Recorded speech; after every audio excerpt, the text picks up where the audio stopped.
Well, hello there.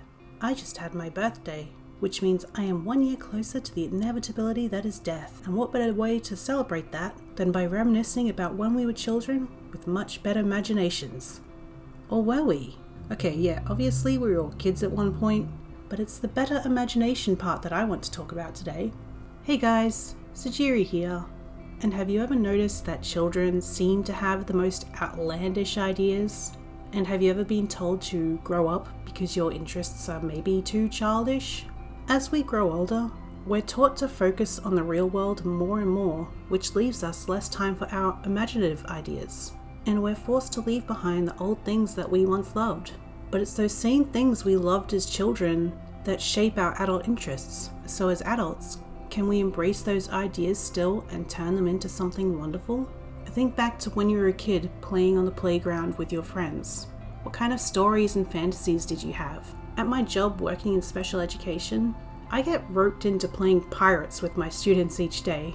The game started pretty simply, as pirates using the playground as a ship and gathering diamonds as resources, but eventually we went through a wormhole and became interdimensional space pirates, fighting against an evil sorcerer while trying to find our friends trapped in stasis pods spread all across the galaxy.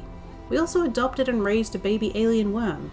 Okay, it's pretty chaotic, and honestly, I'm getting too old to be climbing up and down that playground, but imagine that as the basis for an artwork or a story. You can say only kids could come up with that idea, but I was kind of the one to design that game, just to get my students to stop fighting and playing with each other. A commonly held belief is that children have a better imagination than adults, but that's not necessarily the case. While children may be more imaginative overall, adults are better able to use their gained experiences to create something out of their imagination. I'm definitely going to create something out of that space pirate game. Not sure what yet, but I'm sure it'll be interesting. So when it comes to using those gained experiences of ours, have you ever felt you're too old to actually get into something new?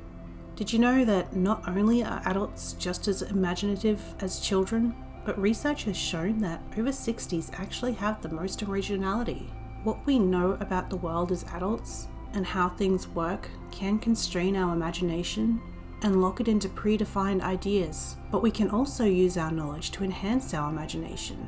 When I was a child, my imaginings were princesses and knights and dragons, and as an adult, okay, it's kind of the same stuff, but far more interesting and detailed, at least in my opinion.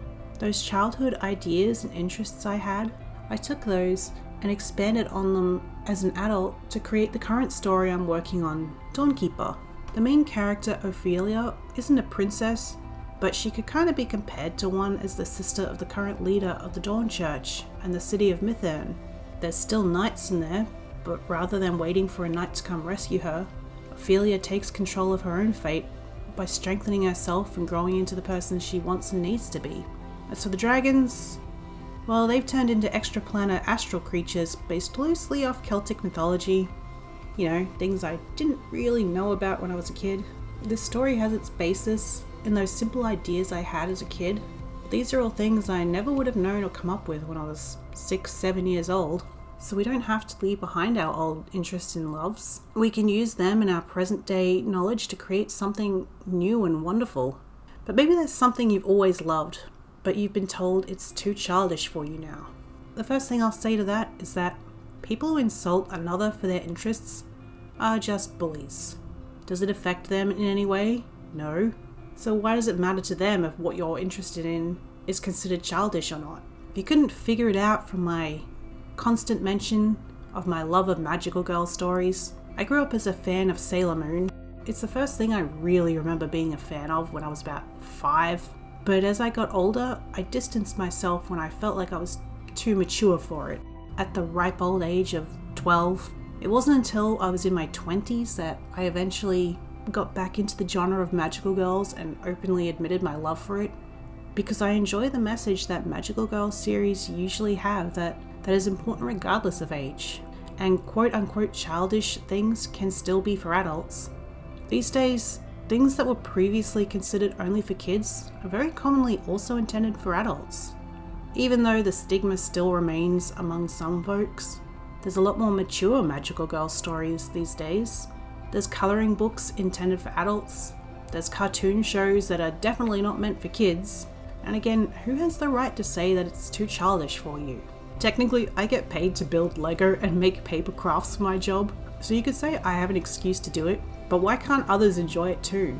It's fun to draw with crayons and build castles out of blocks, or make a finger puppet stage out of an old box.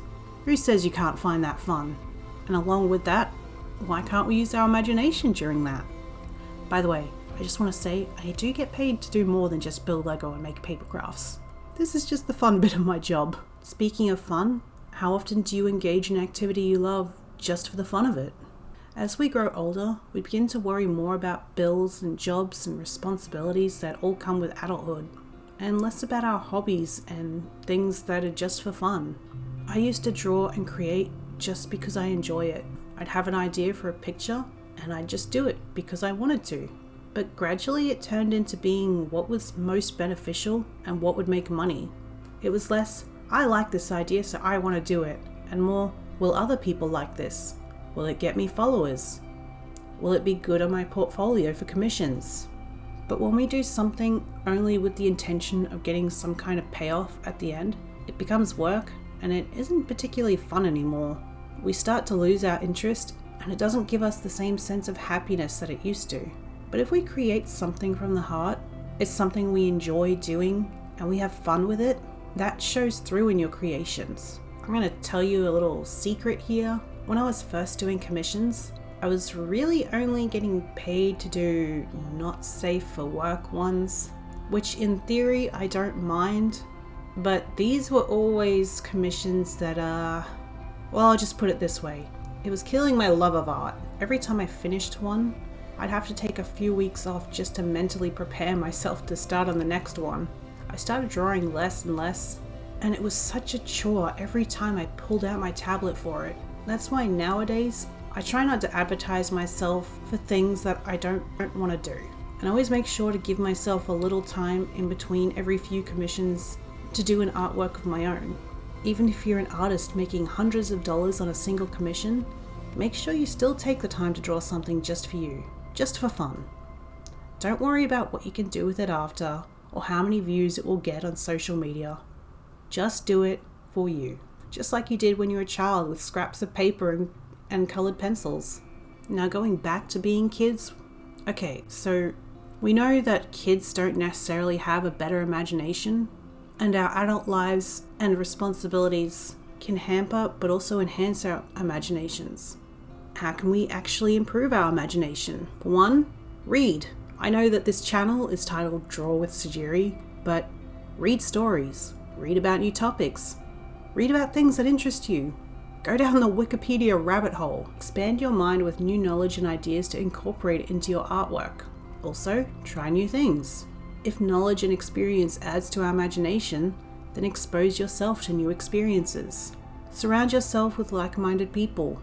Find groups and forums and friends who are also interested in creating new things and can share your excitement with you. And finally, relax. If you're stressed or struggling with mental health, it will have a negative effect on your creative abilities. So after all this, I have a task for you. Take one of your childhood fantasies, games, or imaginations, and see what storyline or artwork you can make out of it now that you're an adult with all your accumulated experience.